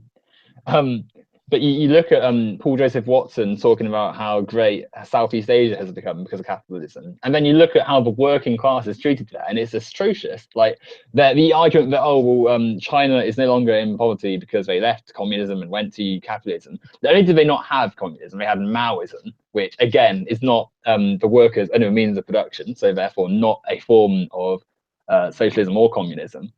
But then the working class have they don't have the right to strike. They have very poor working conditions. They're essentially tied to their jobs in like almost like slave-like conditions, and they literally live on facilities run by the corporations. There's no tax regulations basically, and workers literally put nets outside of factories to stop workers from committing suicide at the. So you mean to tell me that Ancapistan is not a paradise? Oh God. I know it's such a staggering shock, isn't it? That yeah, I know. I'm shocked right now. I can't believe, like, what can go wrong if you don't tax anybody in a capitalist system, if you just let capitalism run wild and eat itself. Who knew that it would basically make things 10 times worse? But then the thing that happens is they highlight the upper class in China, which, because China is a massive country, is still a fair amount of people. And they say, oh, well, look at these people. China's a growing success. And they'll look at some skyscrapers in Shanghai or Beijing, and it's like, oh, well, China's now this economic paradise where we've perfected capitalism. And it's yet again focusing on the elite few who have benefited and ignoring the working masses who have been treated like cattle and tools to further the advances of the rich. The same thing happens in Africa, where in countries like Nigeria, the economy is large because there's a lot of people, and there's thus a massive upper and higher middle class. But there's still a huge swelling of working class people who have not seen any benefits, are treated again like cogs in a capitalist machine, and thus are ignored and treated terribly. And this is the same in any of the countries that the US has financially helped out or has become capitalist. And it's sad that these workers are nothing but a false example of this supposed successes of capitalism. Well, I mean, in many cases too, in places where, like in quote, developing countries, because that term can be a bit problematic. In many of these places, so in many of these places, it was relatively nice, like compared to like what it is before the introduction of capitalism into these areas. It was a nice, like it was much better for the workers than it was after the introduction of capitalism. They were not being exploited the way that they are after the introduction of capitalism. So capitalism has made the conditions for lower class people worse. Yeah. Oh, definitely. Like, because the vision of supposed poverty for many people is just, oh, well, they're not in modern buildings, they're not in our way of life. And it's a very imperialistic colonial view of the Western powers structure of society being the correct one and any other form as being inferior. Hence why supposedly living in non-traditional like huts or wigwams or whatever is bad. But then you look what we've been transferred into, and it's like these terrible housing conditions. There's these massive buildings with awful conditions, and it's like, well, how have you improved these people's lives? And then not only that, but some of these places even have like private militia like forces and private armies the TNCs use to control their working populace and to literally stamp out any sort of worker dissent. It's atrocious. Well, it's like first I was living in a hut that actually kept me sheltered and kept me cool, and now I'm living in a house that's in shambles. And mind you, I didn't pay for the hut. I just made the hut and I got to keep it. But now under capitalism, I am living in a house that is in shambles and it's leaky and everything. And but if I raise my voice, then I'll get filtered out. Yeah, but I also have to pay for it. Yeah. Well, that's another lie as well. The idea of, under socialism, the government's going to take all your stuff away and you'll be a slave to the system. Ignoring the fact that under capitalism, your land is owned by a landlord and you pay them. Otherwise, they'll take your stuff away and take your house away. It's like the hypocrisy is beyond belief and the lies. Yeah, and I mean, also, even if you buy a house, there's the mortgage that you have to pay. If you're unable to keep up with the mortgage because you stumble upon tough times money-wise, the bank takes your house away in a process called foreclosure. Especially in a country like America, where you also have to pay for your healthcare, and if you like have a severe injury, it's either often for many people it's your house or your life. Like, hence why so many people are homeless in capitalist countries, something which is also ignored by government a lot. Yep, I mean, if it wasn't for my grandmother, I mean, I do pay rent, but I pay a lot cheaper rent than I would if I was actually living somewhere else. If it wasn't for my grandmother, I'd be part of the homeless statistic of the U.S. Mm. Well, exactly. Like it's worrying how easy someone can fall into the system. Homelessness has increased every year since the Conservative government took office in the United Kingdom, which I find to be like astounding. Whilst the economy is rising too, the Conservatives are saying at the moment, "Oh, well, we're doing such a good job because the economy is going. We're doing a better job of running the country than Labour did." And for all the faults that the new Labour system had, they didn't have the homeless crisis that we're seeing in the UK now. The government wages are falling whilst the economy is rising. That shows you that the capitalist class are seizing money for themselves and then claiming that, oh, well, we're successful because the economy is booming, whilst there's more homeless people on the streets. It is shocking. Yeah. Well, I mean, also a lot of the things that are used to basically judge whether the economy is booming or not, a lot of that is basically just stuff that judges how the rich are doing. It doesn't judge how the lower class is doing because the lower class isn't even taken into account. Exactly. So when the rich are doing good, it's seen as the economy is doing great. Like if you use the stock market as an example of the economy booming, well, the stock market only tells us how rich people do, and the occasional person who is gutsy enough to actually take a loan and risk going into severe financial debt for the rest of their life just to take a crack at the stock market. And then, but I mean, it's only rich people, really. Like, that's the majority of people who buy stocks. That tells us how the rich are doing. It doesn't tell us how the poor are doing. And then we also have more empty houses than we have homeless people. Exactly, yeah. And which means that if we put homeless people in every one of these houses, we'd still have houses left over. And you're telling me that we've got a great system? It's the same with all. There's food to feed everyone, but it just gets thrown away. There's goods to provide for everyone. There's energy for everyone. The world is not like it's people say, oh, overpopulation's an issue, but it doesn't need to be. Like if you redistributed wealth and resources, then it wouldn't be at all.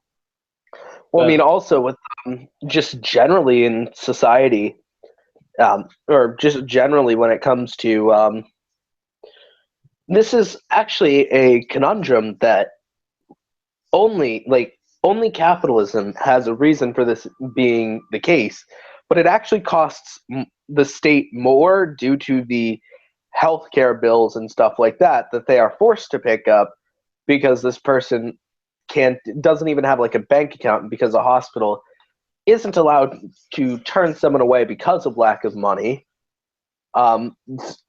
So even homeless people who end up in the hospital get treatment, but because they don't even have a bank account for you to take money from them and indebt them and say that they owe money, it costs the state money because the state has to pick up the tab. Well, it costs the state more money under that system to keep people homeless than it would if they just paid for the homes that are being foreclosed. If they just paid for the homes and said, here, you homeless people can live in these homes. Exactly. Yeah, we've solved the housing crisis. Everybody has now. Everybody has somewhere to live. And it also cost us less money than it did to keep you guys on the streets. But because capitalist business interests say, well, no, we want money, which, I mean, I find it quite funny because at the same time, technically capitalist business interests in the scenario that I just played out would still get the money. They just get the money from the state and from tax dollars. Oh, but then it's like the citizens are like, well, we don't want to be paying for these people's house. Well, do you want to be paying for these people to be forced to stay on the street? Like, do you want to pay extra money? Like, you want to pay extra money for healthcare just to spite the poor people, where you could actually pay less money for healthcare if you just if it was paid with your tax dollars. Well, But see, in capitalism, this is the only system where it actually makes sense that you would pay more money to make things worse. Yep. You know, you could pay less money just to give the guy a fucking house, but capitalism, you've got to keep him on the street, even though it costs the taxpayer a lot more. Well, and I mean, I'm also not saying that we should, and I'm also not even saying, obviously, that we should be, and that we shouldn't be paying for homeless people's health care. We obviously should. But I mean, when it clearly would increase their quality of life with also the backwards effect of also just generally making it less expensive overall to give the guy a house to live in. It just makes sense to give the guy a house. yeah. Well, even if it's paid for it. If you look at the lack of logic in many capitalist systems, you'll be here for days. And I'm very sorry, I have to go in a few minutes. So we could think of curving this towards a conclusion of some sort. Well, the conclusion is capitalism must die. If you couldn't tell already. Capitalism must die. Patriarchy must die. Racism must die. And even if this means that you have to violently defend people who are marginalized, you must still fight, regardless. I think in times like this, it's important to take like a political, like proper stance, because you, if you take the in quotation marks moderate position, if you allow like for these fascists and the far right to gain mobilization, then you risk the same situation that we saw in. Before you go, I don't know why I didn't think about this, because we were talking about MLK. Oh wait, yeah, that's right, because history doesn't teach about this other guy.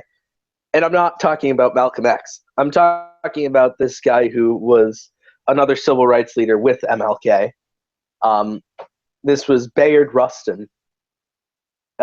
He was a gay black man, but he was also, like, because we were talking about how Martin Luther King was a socialist. He was actually a member of the U.S. Communist Party. Early on in his life, and even later on in his life, up until just before he started to die, or just before he, I say started to die, just before he, like, in his later years, he was no longer part of the Communist Party, but he was in the Communist Party for most of his life, which is something that often gets ignored. And Cat Black actually did a good video on Bayard Rustin.